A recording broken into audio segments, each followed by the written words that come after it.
하나님 말씀은 야고보서 4장 1절부터 5절까지 같이 읽겠습니다. 너희 중에 싸움이 어디로부터, 다툼이 어디로부터 나느냐? 너희 지체들 중에서 싸우는 향락으로부터 나는 것이 아니냐? 너희는 욕심을 내어도 얻지 못하였으며 살인하며 시기하여도 능히 취하지 못함으로 다투고 싸우는도다. 너희가 얻지 못함은 구하지 아니하기 때문이요 구하여도 받지 못함은 향락으로 쓰려고 잘못 구하기 때문이라. 가늠한 여인들아, 세상과 벗된 것이 하나님과 원수됨을 알지 못하느냐? 그런즉 누구든지 세상과 벗이 되고자 하는 자는 스스로 하나님과 원수되는 것이니라. 너희는 하나님이 우리 속에 거하게 하신 그 영을 하나님은 치게 하시기까지 사모하신다 하신 말씀을 헛된 줄로 생각하느냐? 야고보서의 재발견 6번째 시간입니다. 오늘 말씀을 가지고 사람의 영을 사모하시는 질투의 하나님, 이런 제목으로 은혜를 나누고자 합니다. 우리가 야고보서를 시작하게 된 이유가 있습니다. 예수님은 바로 이 사도들 위해 교회를 세우시겠다고 하셨는데, 우리가 아는 사도들은 다 죽었지 않습니까? 근데 성경을 남겨놓고 그들은 갔습니다. 12사도 중에서 성경을 남겨놓은 사도도 있고 그렇지 않은 사도가 있거든요. 그래서 그렇지 않은 사도들은 대체 어떤 생각을 우리에게 남겨주고 있을까? 그것을 찾아가는 하나의 길로 야고보서를 선택하게 된 것입니다. 왜냐하면 다른 사도들, 사도 바울은 물론 이방인들이고요, 11명의 사도들은 다 예루살렘에 있었습니다.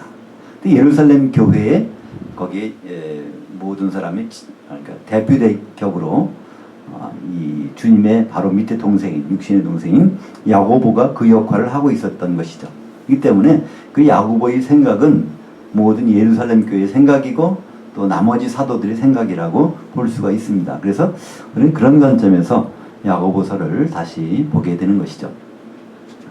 그래서 우리가 맨 먼저 야고보서 1장에서 첫 부분은 시험을 당하거든 기쁘게 여기라, 그런 제목을 가지고 1장 1절부터 11절까지 봤습니다. 우리가 보통 생각하는 그런 시험, 근데 야고보서에서는 오히려 그것을 하나님의 뭐 의미가 있다는 거예요. 오히려 그걸 기쁘게 여기라는 것을 말씀하고 있는데, 도대체 하나님의 계획이 어떤 것이고 하나님의 의도가 무엇인지를 오히려 아는 계기가 될 수 있다는 것입니다. 두 번째 시간으로 1장 다음 부분 12절부터 27절까지를 거기는 온전한 율법을 행하는 자의 행복, 또 제목을 좀 바꿨습니다만은요, 행복으로 인도하는 온전한 율법, 이런 제목으로 봤습니다. 거긴 율법을 행하라고 그래요. 근데 그냥 율법이 아니라 온전한 율법이라고 말하고 있습니다. 우리 그냥 율법, 야고보서 하면 율법대로 살라는 말인가? 근데 야고보서는 그런 적이 없어요. 보다 온전한 율법이라고 했습니다. 예수님 말씀하셨죠? 율법이 이게 불완전하다는 겁니다. 예수님 오신 것은 율법 없으려고 오신 것이 아니라 율법을 완전케 하라고 오셨다고 그랬습니다. 그래서 완전케 된 율법, 그것이 바로 복음이죠. 그러니까 이 복음을 통해서 우리는 행복으로 인도함을 받을 수 있다는 것이죠. 이제 2장에 들어가서도 두 가지로 나눴습니다. 전반부를 보면 바로 그리스도의 믿음에 대해서 말씀하고 있는 것이 나옵니다. 그리스도를 믿는 것과 그리스도의 믿음은 아주 천양지차입니다. 쉽게 말해서 구약 사람들의 믿음은요, 아브라함이나 노아나 이 모든 사람들 믿음은 다 그리스도를 믿는 것이었어요. 그분이 오실 것이다, 이런 분일 것이다, 그걸 믿는 믿음이었습니다. 그러나 십자가 사건 이후는요, 그리스도의 믿음을 우리는 소유한 사람들입니다. 그분이 십자가에 이루어놓으신 그 믿음, 그게 무엇일까요? 그분이 설득당하셔서 그 결과가 나타난 것이죠. 그죠? 예수님께서 하나님의 그 생각에 설득을 당해서 선악을 아는 일에 우리 중 하나, 그래서 그 설득을 당하셔서 사람 몸으로 오시고 십자가에 달리셔서 죽으시고 한 그 과정, 그것 때문에 우리가 구원받을 수도 있고 하나님 자녀가 될 수도 있고 또 그분의 형제가 되고 또 신부를 이룰 수가 있다는 것이죠. 그것은 그리스도의 믿음이지 그리스도를 믿는 것이 아닙니다. 히브리서에서는 그 부분을 분명히 해주고 있어요. 히브리서 11장에 나오는 모든 사람들, 엄청난 사람들의 믿음은 다 그리스도를 믿는 것입니다. 앞으로 올 거. 그들은 다 증거를 받았어요. 그죠? 그때마다 증거가 나타났잖아요. 이삭을 바치려고 그러면 거기서 다른 양이 나오고, 그죠? 다 증거를 받았어요. 그러나 그 약속은 받지 못했던 것이죠. 그 약속이 바로 우리를 통해서 이루어진다는 것을 말씀하고 있습니다. 그리고 이제 네 번째 시간, 그것은 혼을 구원하는 믿음에 대해서 나오겠는데, 결국 행함이 있는 믿음을 말하고 있습니다. 행함이 있는 믿음을 얘기를 들죠. 그것은 행함에 있는 믿음에 대해서는 십계명을 행하는 것이 아니고 율법을 행하는 것이 아니라는 것을 아주 단적인 것을 증명하고 있습니다. 두 사람이 나오지 않습니까? 아브라함과 라합이 나오는데요. 아브라함의 믿음은 아들 죽이려 하는 믿음이에요. 그죠? 살인하는 믿음입니다. 십계명과 전혀 다르죠. 그리고 라합의 믿음은요, 거짓말하는 믿음이에요. 그 적군의 스파이가 왔는데 왔다는 겁니다. 자기 집에 가둬두고서. 그죠? 그러나 거기에서 기대하는 것이 따로 있다는 것이죠. 그죠? 아브라함은 그 이삭을 반드시 죽어도 살려낼 수 있는 그것이 있다는 걸 가졌기 때문에, 라합은 결국은 그 여호와 하나님이라는 그분만이 이 여리고성을 위한 분이라는 걸 알기 때문에, 여리고에서 사람들이 추대에서 잘 다스릴 것이 아니라는 거예요. 여리고성은 하나님이 그곳을 다스리는 그런 일이 벌어진다는 것. 그래서 라합에게는 바로 그 남편이 여리고성에 있는 것이 아니라 이스라엘 진중에서 그 살몬이라는 남편이 있다는 걸 나중에 알게 되죠. 그래서 남편을 만나는 믿음, 그리고 또 그 어린 양을 발견하는 믿음, 그것을 혼을 구원하는 그 믿음으로 말씀하고 있습니다. 지난 시간에는 이제 3장을 했죠. 하나님의 형상과 하나님 모양에 대해서 했습니다. 성경에는 하나님의 형상과 하나님 모양이라는 것이 창세기에 나오고 모양이라는 단어는 야고보서에 딱 한 번 나옵니다. 그것도 애석하게도 야고보서에 나오는 그 모양, 그것을 하나님의 형상이라고 번역을 해놨죠. 그 일반적으로. 그래서 신약 성경에 보면요, 하나님의 모양이라는 단어는 찾아볼 수가 없어요. 근데 그 원문에는 킹제임스는 그 부분을 이제 모양으로 이렇게 번역한 것 같습니다. 음정역에서는 모양이 나오는데, 하나님의 모양과 하나님의 형상은 엄청난 차이가 있는 것입니다. 그래서 한마디로 모양이라는 것은 하나님이 불어넣으신 영이라고 그랬습니다.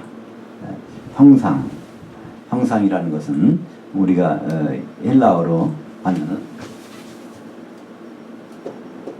형상은 헬라어로 에이콘 이렇게 말합니다. 에이콘. 모양은 헬라어로 호모이오시스. 여기서 영어 단어가 뭐가 나왔죠? 아이콘이라는 게 나왔죠. 아이콘. 그리고 여기서 나온 단어가 호모라는 단어가 나왔습니다. 그래서 우리는요, 형상 모양을 그러니까 구별하기 힘든데, 그냥 형상 이거는 아이콘이고 모양 이거는 호모다, 이렇게 생각하시면 쉽습니다. 지금 스마트폰 가지신 분은 아이콘이 뭔지는 다 알잖아요. 그림 글자가 아이콘이에요. 눈으로 딱 보면 안다는 거예요. 눈으로 볼 수 있는, 확인할 수 있는 거, 그 형상입니다. 그리고 모양이라는 것은요, 눈에는 안 보이지만 질이 똑같다는 거예요. 그래서 공통점이 있다는 것입니다. 하나님과 우리 인간 간의 공통점, 영이 있다는 것이죠. 그러니까 그것이 있다는 건 너무나 중요한 사실이죠. 하나님의 형상이라는 것은 성경에서 뭐라고 말합니까? 예수 그리스도가 하나님의 형상이라고 그래요. 하나님을 볼 수 없는데, 누구든지 하나님을 볼 수가 없지만 바로 그 품에 독생하신 바로 그분이 하나님을 나타내셨느니라. 요한복음 1장 18절에 보면, 그죠? 독생자께서 하나님을 나타내셨어요. 그게 하나님의 형상이란 말이에요. 예수님이 눈으로 볼 수 있도록.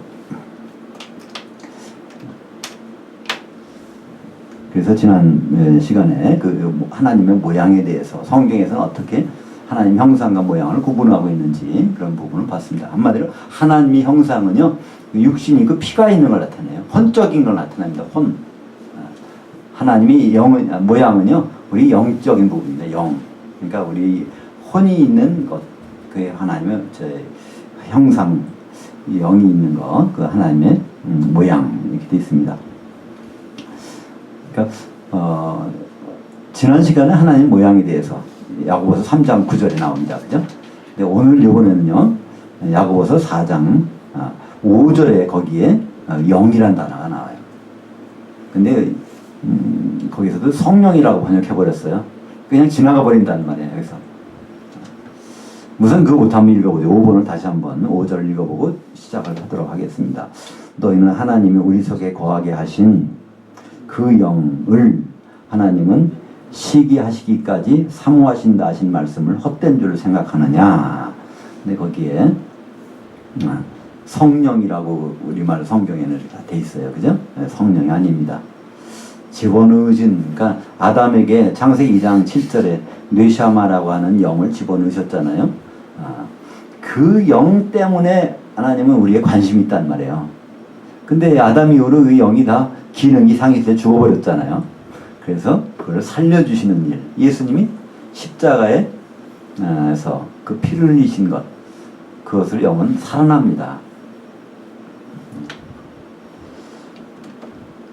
오늘 야고보서에서 이제 1절에 보니까 그 형제들 중에서, 그러니까 이 형제들 하면 바로 이 성도들입니다. 야고보서에서 말하는 형제들은요, 성도들이에요. 근데 거기에서 이제 싸움과 다툼이 있었던 모양이에요. 그러니까 거기에 대해서 얘기를 합니다. 그것에 근거가 있다는 겁니다. 왜 그 싸움이 다툼이 나느냐?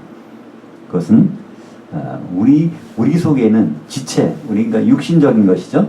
그 중에서 어떤 그 끊임없이 여기 싸운다 그랬는데, 요 싸운다는 거는 좀 전투한다는 단어입니다. 전쟁한다는 거예요. 우리 몸에서는요, 끊임없이 어떤 욕구가 나온다는 거예요. 그렇기 때문에 그거를 만족시키기 위해서 형제들끼리 싸울 수밖에 없다는 거예요. 그죠? 바로 이것을 정욕으로부터 나는 것이 아니냐. 그 정욕이라는 것은 성경이 다른 데 나오는 정욕이 아니고요. 여기서는 특별한 단어를 씁니다. 향락적인 기쁨, 이 세상적인 어떤 얻는 기쁨, 그것 때문에 우리 몸이 끊임없이 거기에 대해서 뭘 생각이 나타나고 그것이 표출되다 보니까 형제들과 싸울 수밖에 없다는 거예요. 근데 결국은 그걸 가지고 그것 때문에 우리가 뭘 한다 그러면 그것은 잘못될 수밖에 없다 얘기를 합니다. 그러니까 우리는 이제 이걸 생각 안 하면요, 우리 자꾸 후회하기도 하고 또 오해하기도 하잖아요. 저 사람은 왜 그럴까? 나는 왜 이렇게 화를 냈을까? 근데 성경에서 그 근거를 제시해 주는 거예요. 우리 이 세상적인 기쁨을 만족시키기 위한 것이 내 속에 있어. 그거 나오는 바람에 나는 싸우게 됐다는 거예요. 그런 것 때문에. 그러면서 이제 4절에 나옵니다. 가늠한 여인들아. 갑자기 이 지금 이제 수신자한테 얘기를 하는 거예요. 형제들이 가늠한 여인이라는 것입니다. 여기서 모이칼리스라는 것은요, 이게 이제 그 뒤에 설명이 나와 있어요. 한마디로 세상적인 사람을 성경은 가늠하는 여인이라고 얘기합니다. 이게 남편 될 사람이 정해져 있는데, 또는 남편이 있는데 다른 사람에 대해서 관심을 돌리는 그것은 이제 모이칼리스는 그건데, 그것이 영적으로 그렇다는 거예요. 영적으로, 그러니까 하나님적인 것이 아니라 세상적인 건 모든 게 다 바로 하나님 보시기에는요, 간음했다는 거예요. 그러니까 우리 성도들이 가진 말씀이니까 성도들도 끊임없이 우리는 간음을 하고 있다는 거예요. 나는 전혀 그런 일 없으니까 떳떳하다 그러죠. 우리 육체적으로 나는 그런 적이 없으니까. 근데 하나님 보시기에는, 하나님은 육체만 보시는 게 아니잖아요. 그죠? 생각도 보신다는 말이죠. 하나님 보시기에는. 그래서 세상과 벗된 것, 세상과 친구되는 것, 세상 좋아 보이는 것, 그게 있다면 우리가 그 마음을 그쪽에 뺏긴 것입니다. 그죠? 그럼 하나님 보시기에 간음했다는 거예요. 그 간음한 여인들아, 우리는 이 중에서 간음한 여인이 아무도 없는데 하나님 보시기에는 그렇다는 것입니다. 그래서 그건 세상과 벗된 것이고 하나님과는 원수된 것이라고 말합니다. 그러니까 이 단어가 많이 안 나와요. 이 단어가 그 마태복음에 이제 나오고요. 거의 안 나오는 단어인데요. 간음한 여인이라는 단어가, 예수께서 대답하여 이르시되, 마태복음 12장 39절에 악하고 음란한 세대가 표적을 구하나 선지자 요나의 표적밖에는 보일 표적이 없느니라. 그러니까 이제 마태복음 12장에 보면요, 서기관과 바리새인들 중에 사람들이 와서 예수한테 바로 표적 좀 보여주세요. 질문한 거예요. 묻는 거. 하늘에서 온 표적 좀. 당신이 여기 있어서 땅에서 하는 일을 다 알겠는데 정말 하늘에서 온 표적 좀 한번 보여달라는 거예요. 다른 사람들이 못하는 것 좀 한번 보여달라는 것입니다. 그랬더니 여기서 예수님 답변이요. 그렇게 원하는 사람들이 이게 악하다는 건 마귀적이라는 단어예요. 악한 자가 이게 포네로스가 이게 마귀라는 단어로 쓰이거든요. 음란하다는 겁니다. 지금 서기관과 이 바리새인들이 와서 하는데 그 무리 사람들 보고 이 모이칼리스 음란하다는 거예요. 바로 세상적인 걸 추구한다는 얘기입니다. 그래서 그 표적을 구하나 예수님은 요나의 표적밖에는 보여줄 것이 없다는 거예요. 하늘에서 오는 표적은 이 세상 표적들 죽은 자 살리고 병 고치고 하는 것들은 얼마든지 해주지만은 특별히 하늘에서 오는 표적 그거는 내가 무덤 속에 들어갔다 3일 후에 나타나는 거 그거밖에 해줄 수 없다는 얘기입니다. 다시 한번 이제 5절에 들어가 보면요. 거기 너희는 하나님이 우리 속에 거하게 하신 이게 내재시켜 놓으신 그런 뜻입니다. 하나님은 언제 우리에게 영을 집어넣으셨을까요? 야고보는 이 영일에 대해서 굉장히 민감합니다. 1장 26절에도 영이 없는 몸이 죽은 것까지 행함이 없는 믿음은 죽은 것이니라. 그러니까 사람이 영이 없다. 영이 기능을 상실했다. 하나님 보시기에는 죽은 사람이라고 본단 말이에요. 이 하나님. 우리가 영이 활동하고 있다. 하나님은 산 사람이라고 보이는 거예요. 우리는 예수 안 믿는 사람 사실은요. 영이 죽어있는 사람이에요. 하나님 보시기엔 그냥 죽었다고 보는 거예요. 그래서 그러잖아요. 예수님이 제자가 와가지고 나 주님을 네가 먼저 따르라 했더니 뭐라고 했죠? 아버지 장사 지낸 다음에 따르겠습니다. 그러니까 뭐라고 하죠? 예수님이 죽은 자들로 네 죽은 자들 장사하고 너는 따르라. 그러니까 영이 기능이 없으면 이게 죽은 자들이라는 보시는 거예요. 야고보도 그런 똑같은 생각을 갖고 있죠. 영이 없는 몸이 죽은 것 같이 행함이 없는 믿음은 죽은 것이니라. 그래서 이 요한복음에서는요, 이 영 살아나는 것부터 먼저 얘기해요. 요한복음 3장에 보면은 영이 나옵니다. 근데 그걸 보통 그냥 성령 받는 거로 생각하고 성령세로 생각하는데 요한복음 3장에서는요, 이게 성령이 아닙니다. 요한복음에서는 성령이 언제 나오냐면요, 7장에 가서 나와요. 그죠? 7장 38절 39절에 보면 날 향하여 믿는 자는 바로 배에서 생수의 강이 넘치리라 그럽니다. 그러면서 아직 그들에게는 생수 전혀 없다 그래요. 왜냐하면 아직 영광을 받지 않으셨기 때문에 성령이 임하지 아니하였더라. 한 번도. 그러니까 요한복음 7장에 가서도 그 이후에도 성령이 그들에게 임한 적이 없어요. 그럼 요한복음 3장에서 나오는 거거든요. 성령 받으라는 얘기가 아닙니다. 인간의 영, 주에 있는 영이 이게 거듭나서 살아나라는 얘기죠.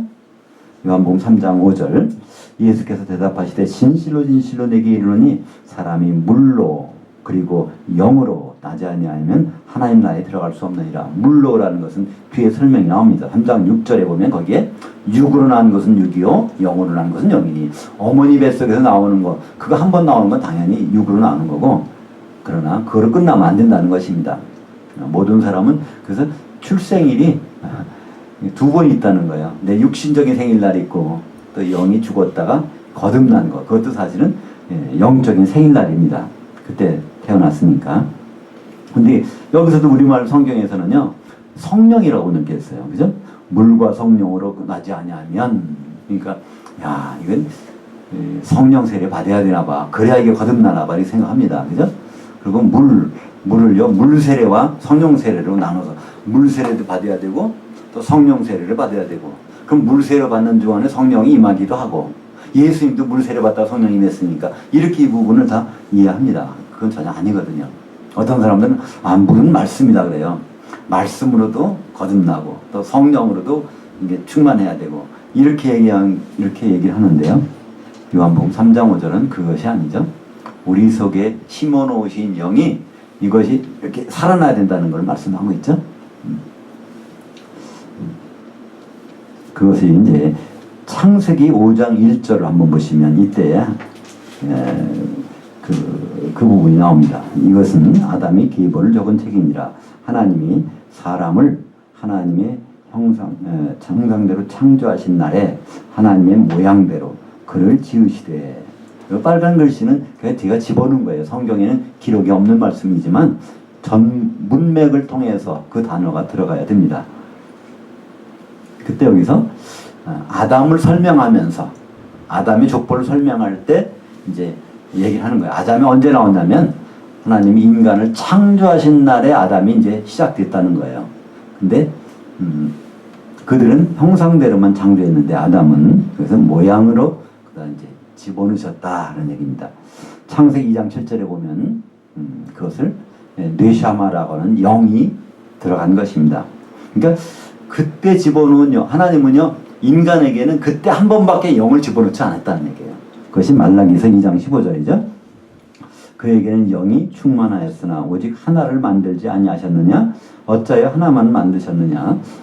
이는 경건한 자손을 얻고자 하심이라. 이게 정확한 것은 하나님의 씨라고 되어 있습니다. 하나님의 씨를 보내기 위해서 그래서 하나만 아담을 통해서, 그러니까 아담은 오실 자의 모형이다. 그렇죠?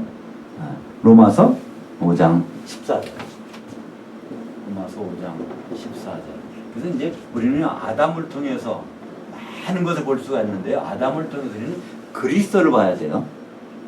우리는 보통 아담 하면은 그 인간만 없었으면 그러니까 선악과만 안 따먹었으면 우리가 이렇게 죄 짓고 고생 안 할 텐데 하면서 아담을 원망할 때가 있죠. 근데 성경에서는 아담을 원망해서 안 됩니다. 아담을 통해서 그리스도의 모습을 바라봐야 돼요. 성경이 이렇게 말씀하고 있으니까. 로마서 5장 14절에 보면 아담은 바로 오실 자, 재림하실 자의 모형이니라. 그래서 아담이 그 부모를 떠나 그 아내와 앞에서 한 몸이 될지니라 하는 그것을 말씀하고 있는데, 그래서 그때 아담에서부터 시작된 그 영이 지금 여기 앉아 계신 모든 분들은요 영이 이제 활동하잖아요. 이 영이 어디서 왔냐면 창세기 2장 7절에서 그때 있던 영이에요. 그것이 어디로 갔죠?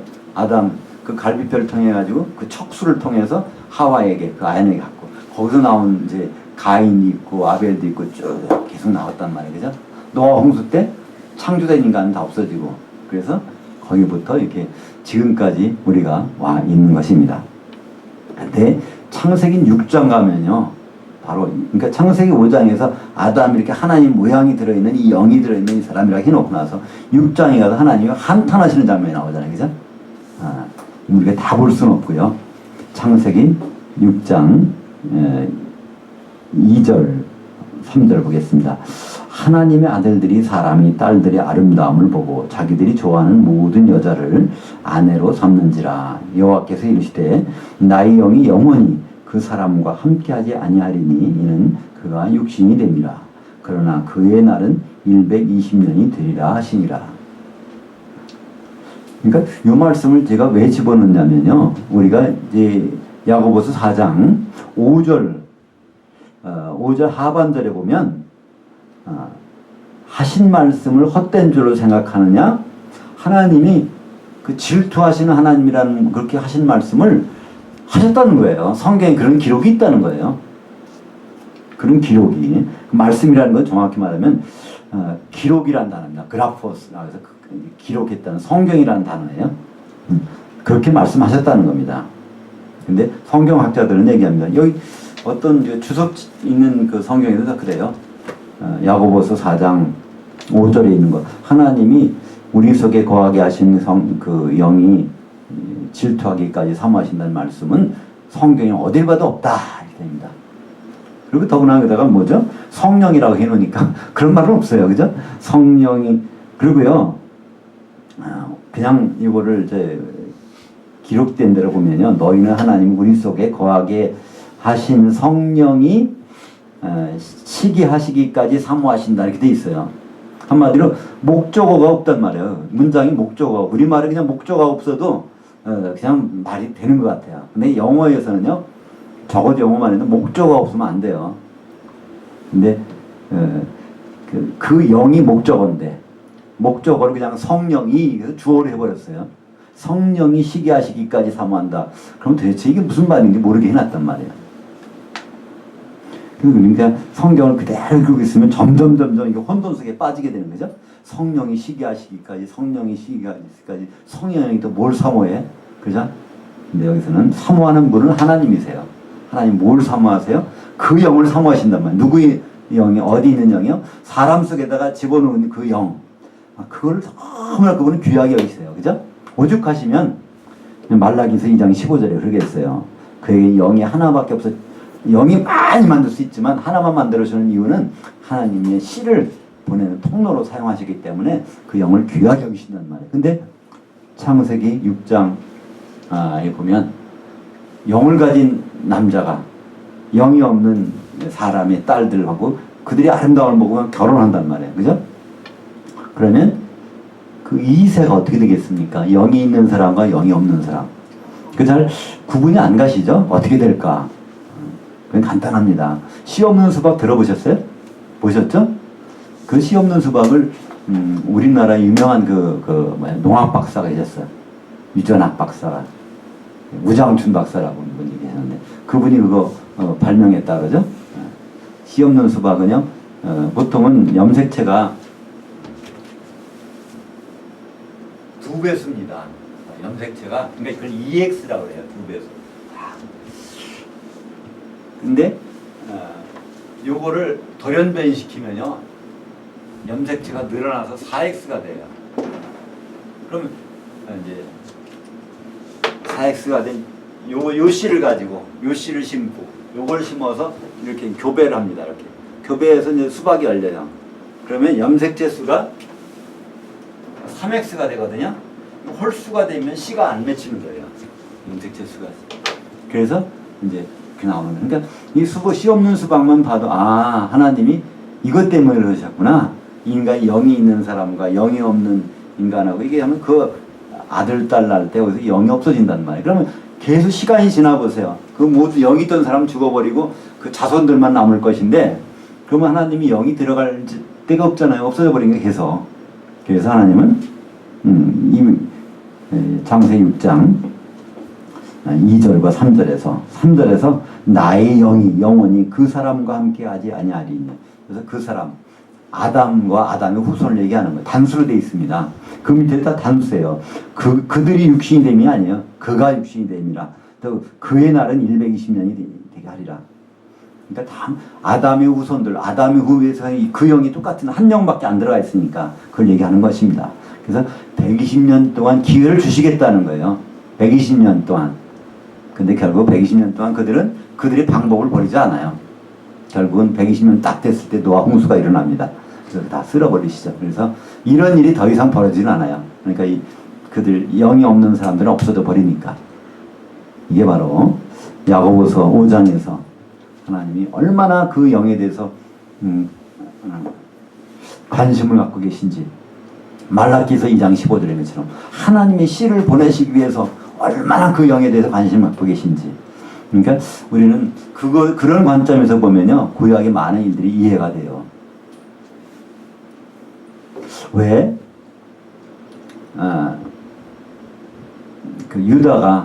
유다의 며느리 다말이 왜 시아버지하고 그런 관계를 가지려고 했는지. 시아버지가 멋있게 생겨서요? 그게 아니거든요. 그 씨가 보존되는, 혹시 나를 통해서 와야 되는데 그게 안 됐다 그러면은 하나님의 뜻이 그 영을 보존하는 것들이 안 될 수 있잖아요. 그 생각 때문에 유다는 바로 그 아들, 그 집안에 가서 하려고 그러면 결국은 그 유다가 이 며느리 때문에 다 우리 아들 다 죽이겠네. 첫째 아들 죽었고 둘째 아들은 저렇게 됐지. 그럼 셋째 아들 마지막 죽어보면 안 되지. 그래서 아예 격리시켜놨는데 그 며느리는 유다를 찾아가 결국 관계를 맺어가지고 베레스라는 낳잖아요, 아들을. 그래서 그동안 예수님 족보가 이어지잖아요.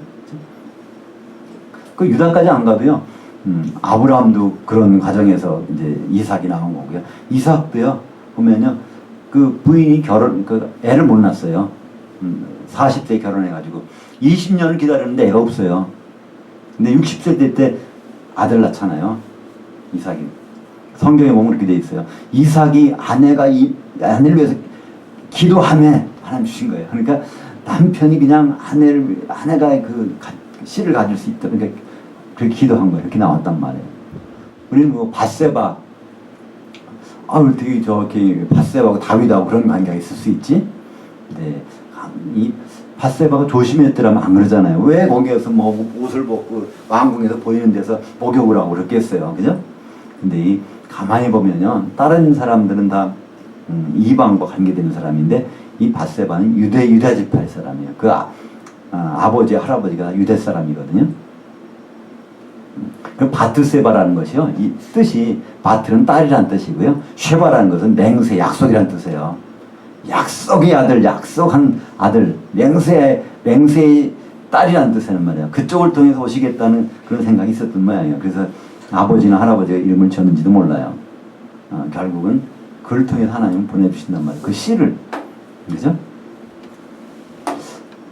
하나님이 얼마나 그 영을 보존하시기를 원하는지. 그러니까 하나님 우리 보시기에, 그 형제들 보시기에 귀하게 보시는 이유가 있어요.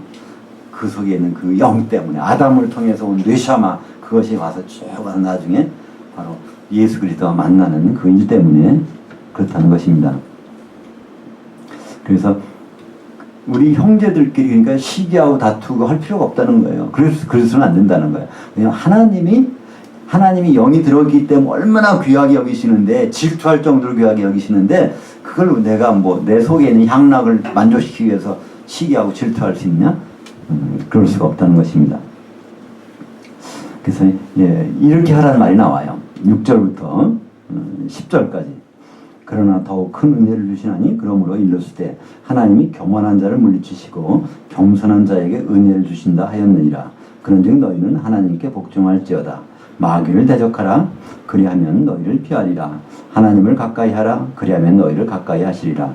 죄인들아 손을 깨끗이 하라. 두 마음을 품은 자들아 마음을 성결하게 하라. 슬퍼하며 애통하며 울지어다. 너희 웃음을 애통으로 너희 즐거움을 근심으로 바꿀지어다. 주 앞에서 낮추라. 그리하면 주께서 너희를 높이시리라.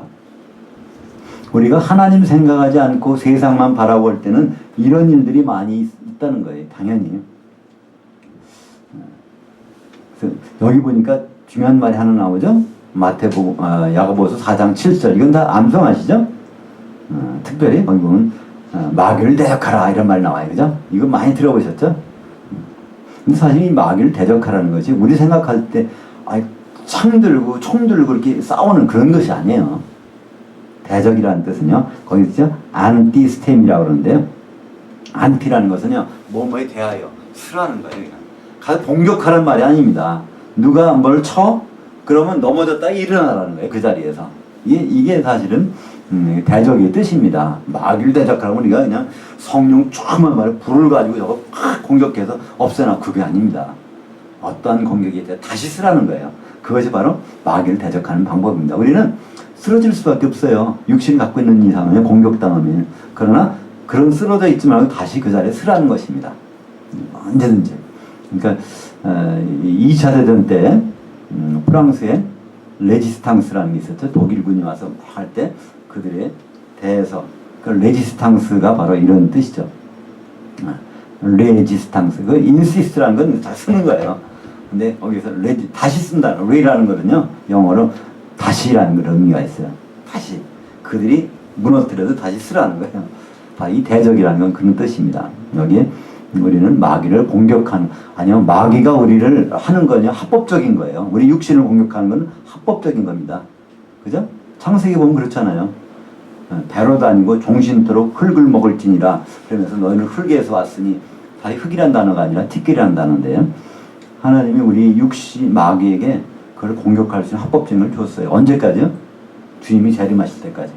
마귀는 그래서 그때 결박당해서 무적행석에 들어갔다가 나와야 되는 것이죠. 우리는 성령 충만 받아서 마귀를 공격해서 그걸 짓밟아 이긴다. 아니에요. 우리는 바로 그 자리에 다시 항상 복원한 오뚜기처럼, 그것이 하나님의 뜻입니다. 근데 이런 일들이 계속 생기는 것이 왜 그렇다고요? 두 마음을 품은 자라고 얘기합니다. 8절에 보면. 4절에서는 가늠한 영이라고 그러고, 우리 보고 가늠했다고 그래요.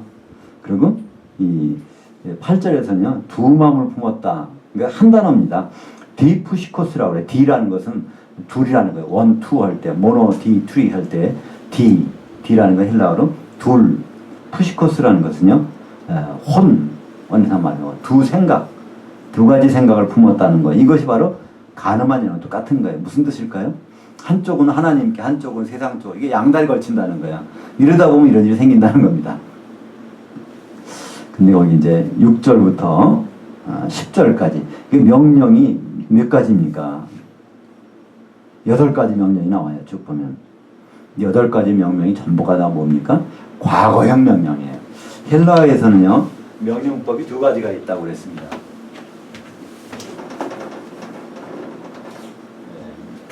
명령이 헬라어의 명령법은요 2가지가 있어요. 과거 명령, 현재의 명령이 있습니다. 이는 과거를 명령하라는 뜻이 아니에요. 동사를 과거 형태로 쓰고 동사를 현재 형태로 쓰고 명령은 지금 명령하는 건데 동사 형태만 과거로 쓸 경우 현재로 쓸 경우가 달라지는 거예요. 영어에는 없습니다. 이런 건요. 근데 이거는 뜻이 다르다고 그랬죠. 과거형 명령은요 딱 한 번만 하면 되는 거예요. 한 번만. 근데 현재형 명령은요 영원히 하지 말라고 할 때까지 이런 차이가 있는 겁니다. 근데 여기서 거기서 6절부터 10절까지는 다 과거형 명령이에요. 이것을 계속 그것만 하고 있지 말라는 얘기예요. 그죠? 마귀를 대적하라. 이것도 계속 그것만 하는 거 있는 거예요. 한 번 쓰러지면 다시 일어나는 얘기예요. 그죠? 한 번씩 다. 근데 11절에 보면 여기에 유일하게 현재형 명령이 나와요. 끝까지 해야 되는 게 있어요. 예. 그래서 우리말에는 이게 구분이 안 돼. 명령은 하나님 명령은 다 똑같이. 근데 헬라어 문법상으로 보면요. 계속 끝까지 해야 될 것이 있단 말이에요. 그것이 11절부터 12절까지 읽겠습니다. 형제들아 서로 비방하지 말라. 형제를 비방하는 자나 형제를 심판하는 자는 곧 율법을 비방하고 율법을 심판하는 것이라.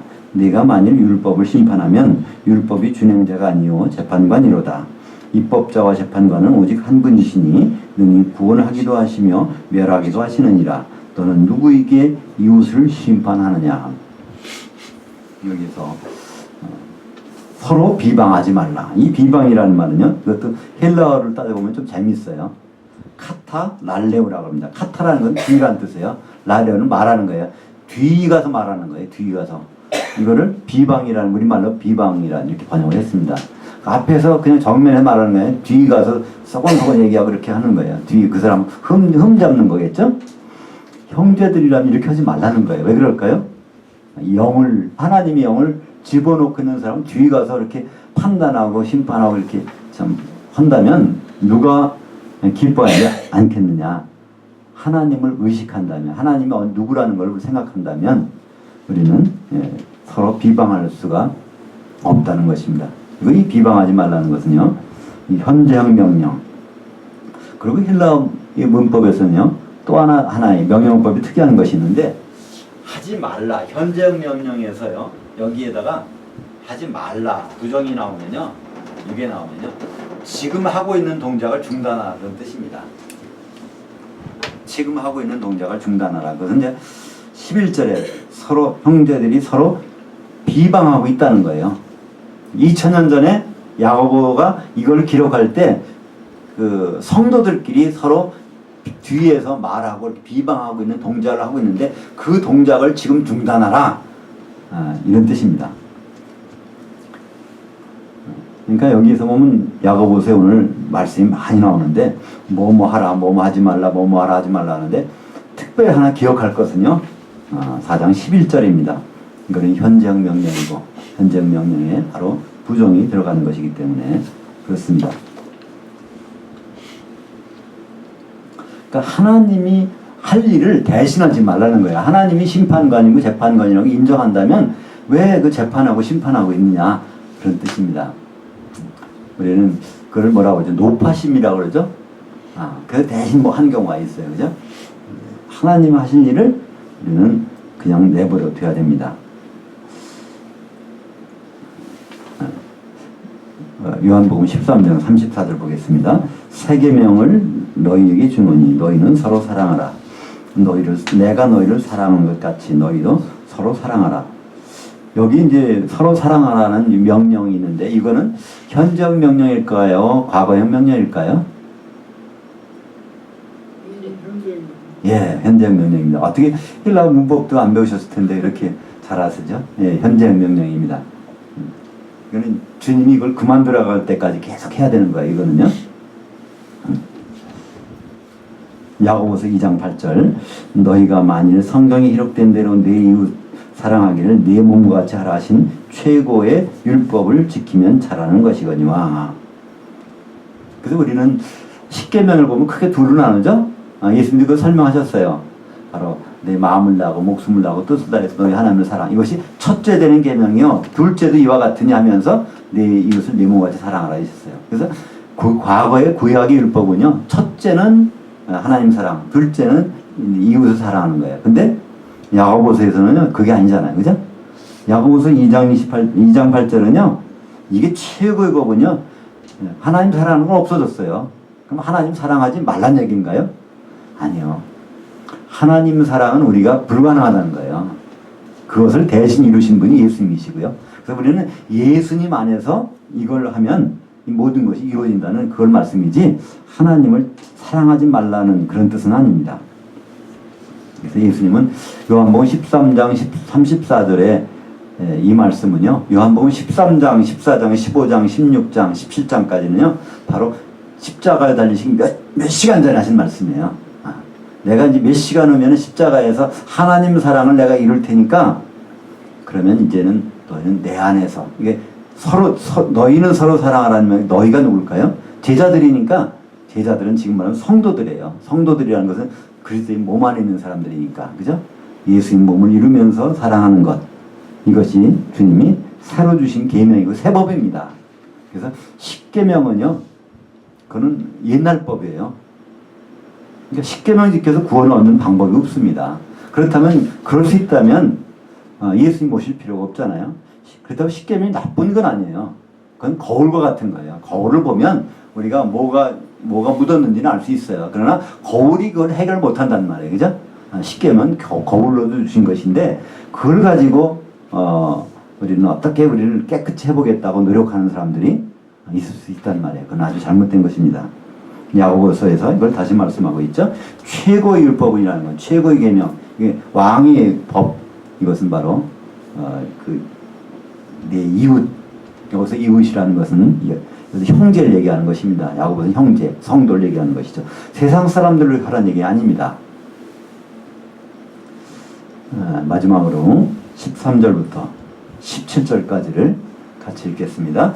들으라, 너희 중에 말하기를 오늘이나 내일이나 우리가 어떤 도시에 가서 거기서 1년을 머물며 장사하며 이익을 보리려 하는 자들아, 내일 일을 너희가 알지 못하는도다. 너희 생명이 무엇이냐? 너희는 잠깐 보이다가 없어지는 안개니라. 너희가 도리어 말하기를 주의 뜻이면 우리가 살기도 하고 이것이나 저것을 하리라 할 것이거늘 이제도 너희가 허탄한 자랑을 하니 그러한 자랑은 다 악한 것이라. 그러므로 사람이 선을 행할 줄 알았고도 행치 아니하고 있으면 그것이 그에게 죄니라. 그러니까 마지막 17절에 보면요, 사람이 선을 행해야 된다는 것을 알고도, 이러니까 하나님은 이렇게 그 성도들을 귀하게 여기셔. 그 속에 하나님이 영이 들어가기 때문에, 그래서 그런 것을 알고 있다 하면, 근데 행하지 아니하면 이것이 현재 분사입니다. 지금 그 알고서도 아는 것은 완료형이에요. 이미 알았는데 그걸 행하고 있지 않다고 하면, 지금 현재 행하고 있지 않다고 하면 그 하나님 그것을 그에게 죄로 여기신다는 거예요.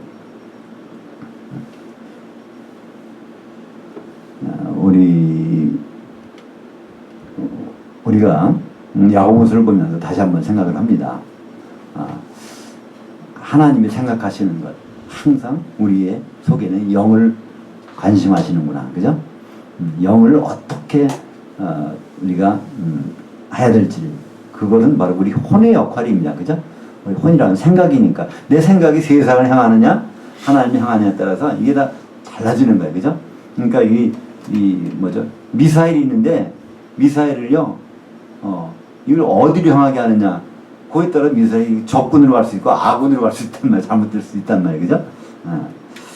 그래서 우리 영은 그렇게 이제 이 영을 사용하는 것, 그것은 우리 혼의 생각이 참 중요합니다. 우리가 하나님 보시기에 가늠한 여인이 돼서도 안 되겠고요. 또 두 마음을 품은 자가 돼서도 곤란한 것이죠. 그 이유는 하나님은 사람 속에 심어 놓으신 그 영을 너무나 사모하시기 때문에 그렇습니다. 기도하겠습니다.